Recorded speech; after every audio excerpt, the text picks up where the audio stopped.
Alright, what's going on, you guys? It's your boy 3 Stickity Stacks and it's Stang Baby representing TKOG. And today I'm going to be coming at you guys with my FLOOWANDEREEZE deck profile. So I wanted to wait a little bit before I uploaded my list because I wanted to get more duels in, more practice, and more experience. So that way the deck profile would just have that much better quality of information. And I'm not going to lie, you guys, this deck's been a lot of fun for me to play. I've been enjoying it a lot. I know people really hate playing against it, but bro, this deck, I just gravitated towards it. I like the play style a lot. I like that there's so many different lines of play that you can make because these cards have a generic applicability in the sense of what they can search. You know, there's a lot of splashability and there's a lot of synergistic cards that you can put in the deck that really won't throw it off of its course. But at the same time, with all the options that it has, its engine's just so good that you can just go for the same play. And more often than not, most games and duels you will just win just by playing your flunder cards. One of the strengths that really just set this deck apart for me was its ability to cut off blowout cards. So you can either deny access or you can play around blowout cards. So before we get any deeper, I want to say, if you haven't done so already, please consider subscribing to the channel. If you are subscribed, make sure you click the notification bell.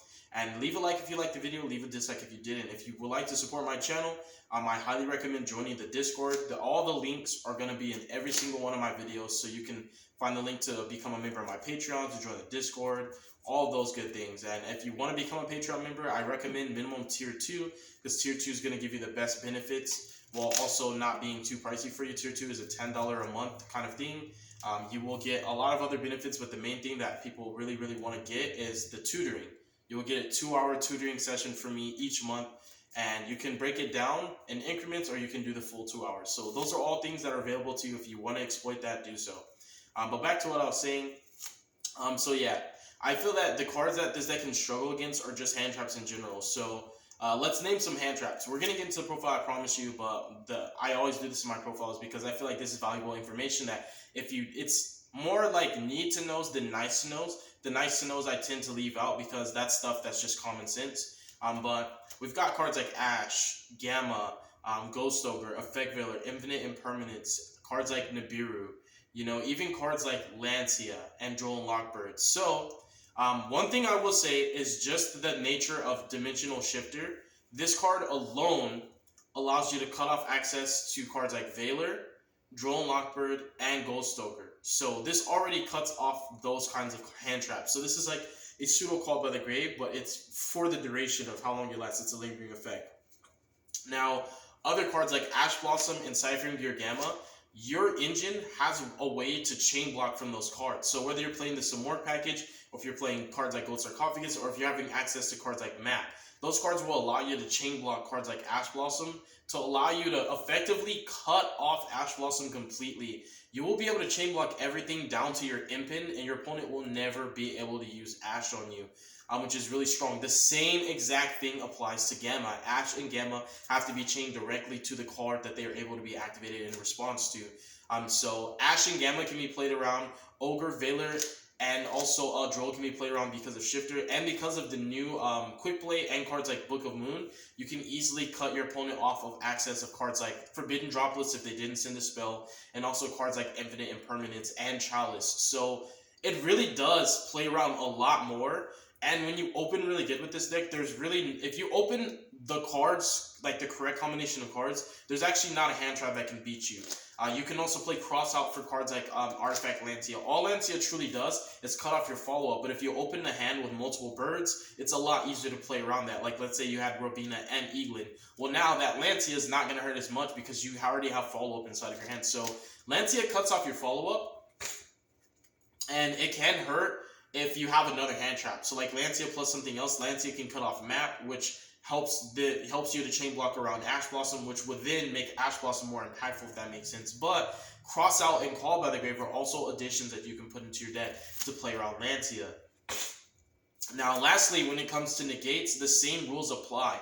Similar to Ash and Ciphering Gear Gamma, negates typically have to be chained directly in response to that card. So with this deck's innate ability to chain block so consistently and so frequently, once you get your engine going, your opponent's going to only have one opportunity to interact with you, and that's when you first get your engine established. Because this deck will snowball resources, it will gain a lot of advantage, and it will maintain that advantage that it gained, and you will get a surplus every single turn. So you'll start having cards funneling in this rotation from your hand to your field to your banished element and back to your hand, and it will become a very, very overwhelming experience for your opponent that even if they can play for one turn, if they cannot kill you, it doesn't matter if they got over your imp, it doesn't matter if they were able to play out of the wind barrier statue, because this deck's going to do the same exact thing every single turn. And by every turn, I mean on my turn and your opponent's turn. This deck gets like 4 main phases, so it's kind of crazy. I'm not gonna lie, I really like it a lot. It's very skillful. The way I play the deck is the way I played it, the way I learned. I play it safe. You know, I typically play around Nibiru, even though people should not have Nibiru against this deck. I play around every single hand trap because this deck can literally play around every hand trap, which is just amazing to me. So, as far as my success with this deck, I've been first place undefeated ever since I started playing this deck every single time I go, except for the last locals I went to. I got either second or third, and I've been playing a lot of mirror matches. I haven't dropped a single mirror match. I've been playing against a lot of Phantom Knight Braves, so the only time I actually lost was this past week. It was against Dragon Link when I accidentally sided out. Not sided out, but I did not side back in my some work field spell, and it came up where I was chain blocking my Eaglin. And because I had 16 cards in my side deck, so for one, that's illegal. I couldn't even do that. I had to put one of the side deck cards back into my main deck, but it was to the point where it was an irreversible game state. We had already drawn cards had already been played. So I couldn't chain block my Eaglin. He had a Gamma for it, and that costed me the game. So it was just like that. But other than that, I haven't dropped a round. I mean, I haven't even dropped a game. Like, the deck's just been that good. It's crazy going second. It's crazy going first. I really like this deck a lot. So let's get into the list, you guys. There's more to talk about, but that's like the synopsis. It's not really brief, but it's a synopsis nonetheless. So for our starters, we're playing 3 copies of Rabina, 3 copies of Eaglin, we're playing 3 copies of Adventure, and we're also playing 3 copies of Map. So these are my archetype-specific engine starters. These are the cards that I either RNG into in my first opening 5, or the remainder of my deck is tailored to accessing these cards. So you have cards like Prosperity and Duality. One of the things that's always going to be beneficial, it's like in a Crutema, with playing these 6 cards in specific, is your game 2 and 3 are always going to be phenomenal compared to other decks that cannot play these cards. These in combination with each other, you can see a lot more of your side deck because of these cards, the ability to be able to dig deeper into your deck. So like I said, your game 2 and 3 are very impactful. Duality has sacked Evenly and Dark Ruler for me. It's happened multiple occasions. Like I have this weird thing with my siding, like where I end up drawing 2 blowouts in combination. It's either Dark Ruler Lightning Storm, Evenly Lightning Storm, or Dark Ruler Evenly, which is what I did to my Phantom Knight opponent. I'm actually going to upload that duel soon. I Pot of Duality into an Evenly. I Dark Rulered him and Evenly'd him, and he had to keep his Brave token because he could not banish it face down, so he lost his whole field. So yeah, these cards are just absurd when it comes to game 2 and 3. It helps you to dig deeper for your auto wins. Cards like Feather Storm, cards like Darksome Ward when you're playing against trap decks. It's just insane. It's really, really good. So these are all the starters of the deck. The rest, like I said, is just tailored to getting access to these cards. So we have Toucan. Toucan is incredible as well as Stree. This card overperforms a lot for me.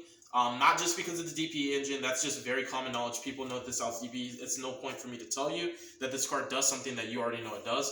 But one of the things is just having that graveyard manipulation and the control over a tempo. Because a lot of the times when you're playing against decks that have consistent follow-up, the follow-up's not coming from the hand. The investment came from the hand. The initial follow-up and resources that you'll get in that multitude are normally coming from the graveyard. So Stree is one of those cards, like, this deck's just really good at controlling the tempo of the game and manipulating what can and can't resolve. And I also get really, really big pushes in momentum. So I can easily curve the momentum back to my side where it's more favorable with me. I can make 1-for-1 trades with resources, and my resource management doesn't even have to be A1. Just the nature of how the deck plays, it'll allow me to 1-for-1 trade and consistently outpace my opponent.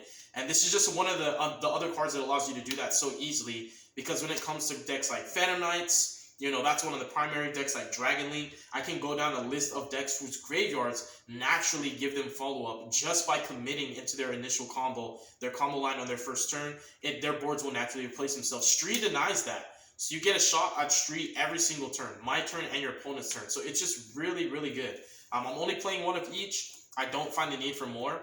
I'm playing barrier statues, so these are just engine requirements. You can play more than one, but to be honest, if it dies, I end up not really needing it because now I'm going to get into the Big Bird lineup, and you guys are going to see something a little bit different. It's not crazy, but run 2 Impins. I do believe that it's absolutely correct to play 2. In fact, I would have lost the game if I wasn't playing 2 because, for one, there's 2 things that happened to him. First, it got even lead, and I could not keep it. I didn't have a choice because, like, if I kept it, then I would have had no engine, no follow-up. I literally had to. And then secondly, this got milled off of the vampire guy in the Dragon League matchup, and I didn't have the hand where I could Stree, banish this, toucan, add it back, and I needed impin access immediately just off Rabina because I had to Rabina into Eaglin. It was one of those plays that I had to make. I couldn't like Rabina into Stree banish this, and then toucan because I didn't have toucan access. The only bird I had was Rabina. So it comes up a lot. The second one is just going to help you to outperform your mirror match. Your mirror match is a little bit tricky because it doesn't matter how many cards your opponent has or that you have. You're not going to win the mirror match through sheer advantage because no matter what, you're going to be able to get a lot of resources regardless of the situation. So I feel like in the mirror match, it just comes to being bold and making those favorable trades whenever you can and making a swing every single chance you get. Take a crack at your opponent's life points. And obviously, Unexplored Wins is just one of the most insane cards in the mirror match. And I'm only saying that because the mirror match has been prevalent for me. And me playing the mirror matches has been helping me to get a lot better at this deck. And this is one of the best cards you can play in the mirror. The card's insane. As well as Riza. I just give people bad top decks all the time. It pisses them off. One of the cards that I really, really like a lot that I just don't want to cut is Snow. This card's been insane for me. So the UCT effect is not as great because it's during your opponent's turn only, but the thing with this is this card just allows you to snowball. I might as well just call it FLOOWANDEREEZE and snowball. Like, the amount of pressure that you get to put onto every single turn is just ridiculous. This card is insane, you guys.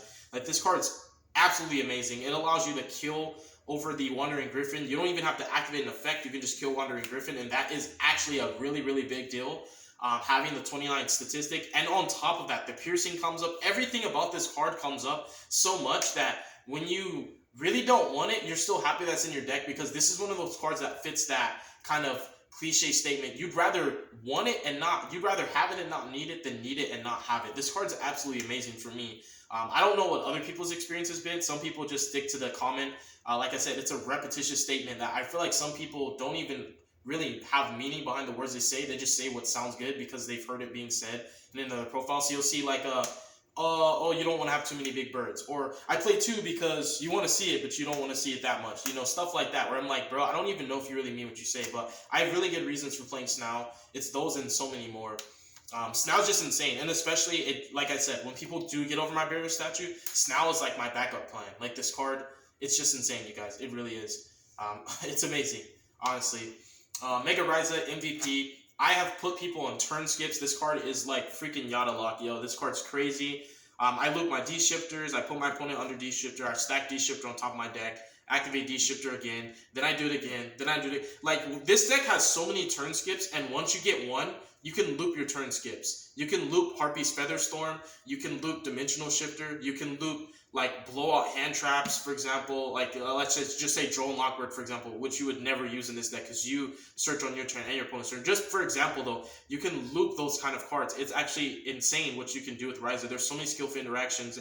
And one of the cool things that I love is with Riza, once I get Unexplored Winds set up, I can use Riza on my turn, stack a card from my graveyard back to the top of my deck, use Unexplored Winds to draw it, and then on my opponent's turn, I can use Riza again, stack something, and then I know my top deck is, but I also can use Unexplored Winds to get the card that I would have drawn for turn. So these cards in tandem with each other are pretty insane. It's actually nutty, because indirectly, you're able to just add cards from your grave to your hand the same turn that you Riza. So this card in tandem with Unexplored is just, it's really, really nutty. Like I said, there's so many interactions with this deck that one of the like craziest interactions is honestly with Riza, but there's just so many cool things that I personally learned just in moments where I'm doing it. I'm like, oh snap, I can do that. And I'm like, bro, like I'm just getting better and better with this deck. Like, it's kind of crazy. This is a deck that I like a lot because it keeps me on my toes. I'm constantly learning, and I feel like it's really, really making me a better player just playing this deck, because you really have to plan ahead. You have to play strategically. You have to think ahead as well. Like, you're not setting up this, oh, I just automatically win kind of board. Like, you should never, ever play with that mindset, no matter what deck you're playing. And I've never had that mindset. I've always had like a passive-aggressive, conservative playstyle where I know when I'm going to go in because I'll play around everything I possibly can, but when it's time to go for game, it's time to go, bro. There's no time to waste. But also at the same time, I don't make trades knowing that if I do this, I lose to the card that my deck is already weak against, if that makes sense. So yeah, it's just amazing, you guys, what you can do with this. Like I said, this is just such an amazing setup. It really is. When it comes to side decking, you can sack your opponent with a Feather Storm, and then stack the Feather Storm. I mean, you could even be Feather Duster. You could sack your opponent with any kind of crazy blowout, Riza it back to the top of your deck. Once it resolved, goes to the grave, and then an unexplored wins to draw at the same turn. So you can activate a Harpy's Feather Duster again, for example. It's just crazy. It really is crazy. And the last big bird is Avian. I rarely summon Avian because my engine is just naturally so good that I really don't need Omni Negates, except post game 2 and 3. I have to worry about cards like Lightning Storm and Evenly Matched, for example. If they have Cosmics and Twins, they're just going to be shooting those in standby phase, so I can't really play around that. You know, with Avian, for example. There's ways to play around it, but Avian's just not one of the ways. So this is the bird I summoned the least. I think I even summoned Snao more than Avian. I really, really like, you guys, I really like Snao. I'm a big fan of Snao. I like this card a lot. You know, to each his own. Play your deck how you want. It's your cardboard. Play it to your preference. But also, don't hate on people just because they don't play the deck the way you play it. Because there's a right and a wrong way. But the line between the two is so thin that there's a lot of gray area there where, like, you can really play a deck the way that you want, and it's not going to be the incorrect way, per se. Because I really don't think that this deck is fully solved. I think there's so much exploit. Like, there's so many cards that you can exploit that just the generic applicability of your cards alone. You can search any level 4 or lower Winged Beast. When I saw Rabina, you know what I thought? I thought Benton. I was like, bro, this card's like Benton for birds. And I see Eaglin, I'm like, yeah, Eaglin and Rabina are like Benton for birds. You can add any level 7 or higher Winged Beast, any level 4 or lower Winged Beast. Think about how many of those kind of Yu-Gi-Oh cards exist with that type and that level. So you can only imagine how many different ways that you can build this deck and how many splashable cards and engines there are. I really don't think this deck's solved, and I want to try a lot more different stuff with it. The only hand trap I play is Dimension Shifters, so these are like my going second cards now. The reason why I don't play hand traps is because I don't personally believe that my deck needs them.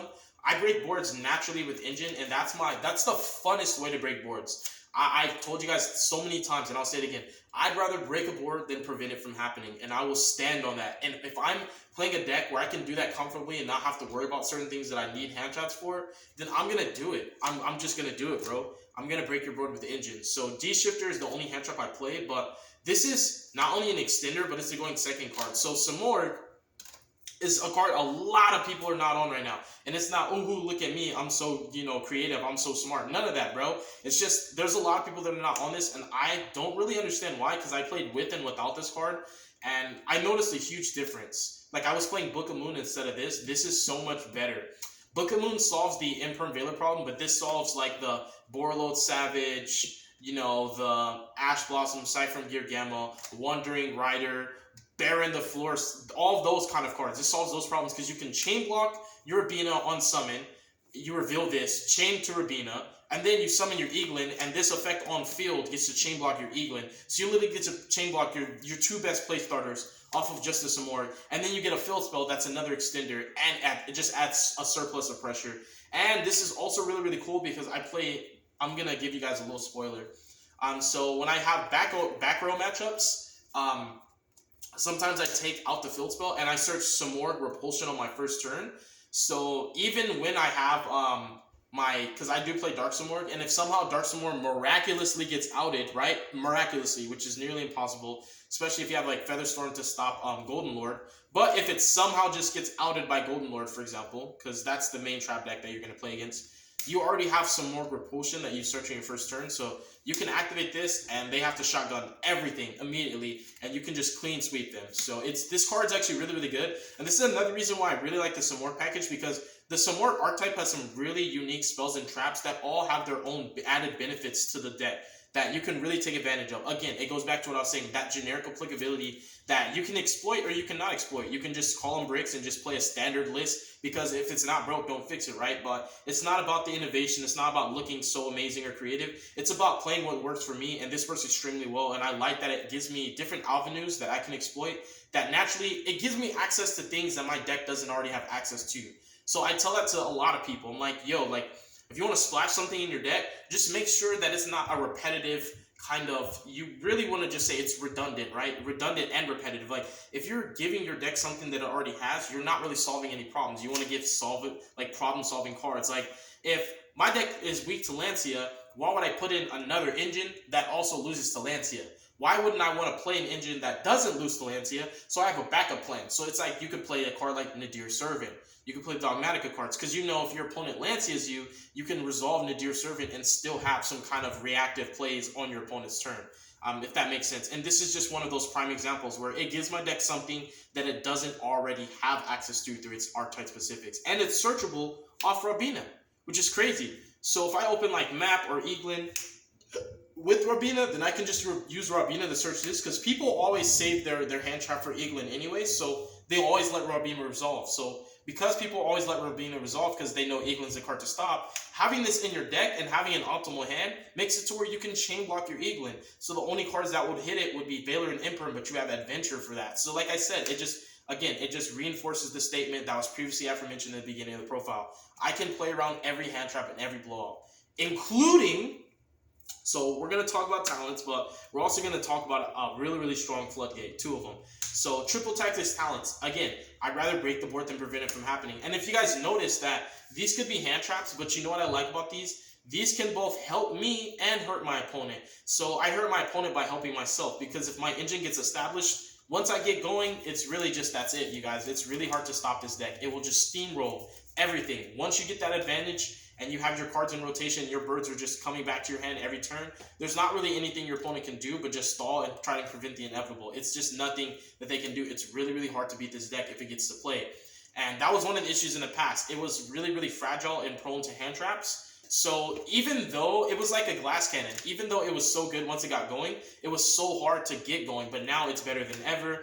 And these cards reinforce that. I'd rather help myself and prevent my opponent from stopping my plays than just stop my opponent's plays. And if you want to argue about it, here's my counter argument and rebuttal. It doesn't matter how many times I hand trap my opponent. If I don't have a strong enough follow-up, it doesn't matter. I can have 3 good high-impact hand traps, stop my opponent's turn, and then me still lose to 1 hand trap because I'm not playing cards like this, because I'm not really thinking for myself. I'm not really trying to make sure that my engine's consistent and able to be flexible to maneuver and navigate through situations that I know I'm going to come across very often.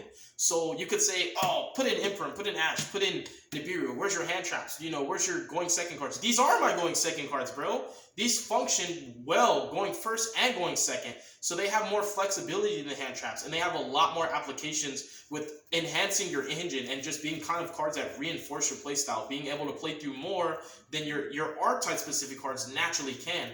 Talents is just phenomenal. Oftentimes, if I have a good hand, I just look at the hand with Talents. I'll take. You know, Talents is insane in the mirror match. It's freaking insane. Like, Talents is absolutely cracked.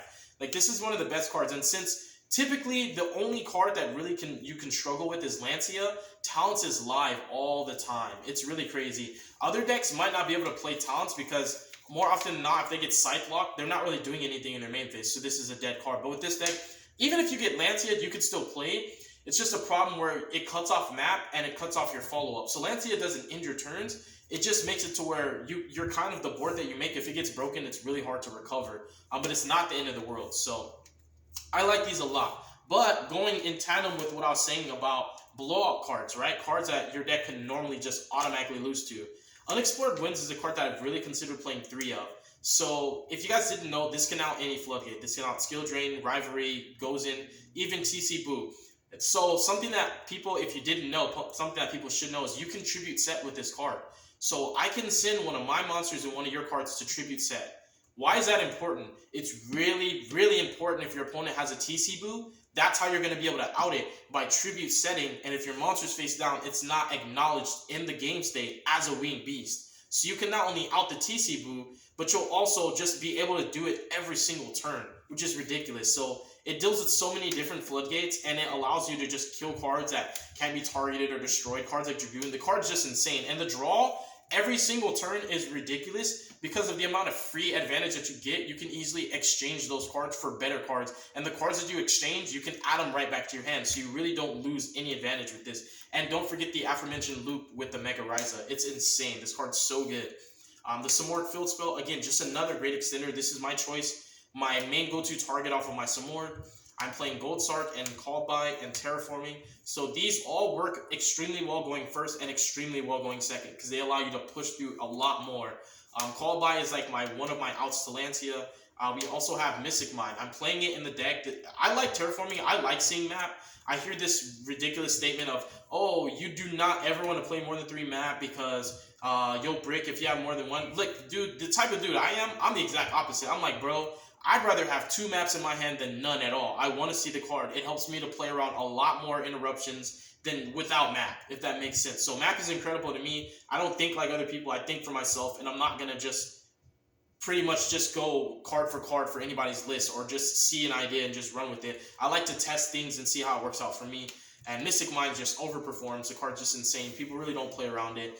And in this deck, it's really, really, really good. You can loop it with Riza. So unless they Cosmic Cyclone it, you can always get Mystic Mind back. So you only need 1 because if Riza and Unexplored wins, can get you access to it immediately. Or you can just Riza it and you know you're going to draw it next turn. And then lastly, Dreaming Town. Dreaming Town's insane. Card's absolutely insane. The best effect's not even the normal summon, it's the effect Engrave. Like freaking Book of Eclipse, you guys. It's so good. This deck is just so good at controlling everything. I just really, really like it. I have such a blast playing this deck. This is definitely one of my main decks of the format. Extra deck doesn't matter too much, but I'm playing Makaba, Double Elder, Omega, Wind Pegasus. These are more like if people actually resolve Maximus on me, these are typically the targets I'm going to send. And then we have Zeus, Nova for the Makaba, Downard, all my little birds. You know, these really don't matter. You can even play the other one that's unaffected by card effects. Relinquish Anima, Pharyngit, Omen, and also Goddess. This is for, like, let's say you play against the Ignister matchup. You know, this is how you out towers S cards. So you want to make sure that your whatever your engine can't deal with, you want to be able to deal with those cards in another way. So, again, just reinforcing the same statements. You know I sounds repetitious, and you guys might be like, well, this guy just shut up. But honestly, there's a lot to learn if you take the time and be patient to really hear people out. And it's just for any profile. You know, people have a lot of good reasons for what they do. And instead of just like looking at their list and just wanting to see what cards they play, you want to dig a little deeper and see why do they play these cards? How do they play these cards? How do I get that same level of success? You won't get that level of success just by net decking. You have to delve a little deeper, and that's the main thing with my channel that makes it stand out. I do that every time for you guys. So God bless you. Make good choices. Don't hurt your brain cells. Stay tuned for future content, and be safe, yo. Peace.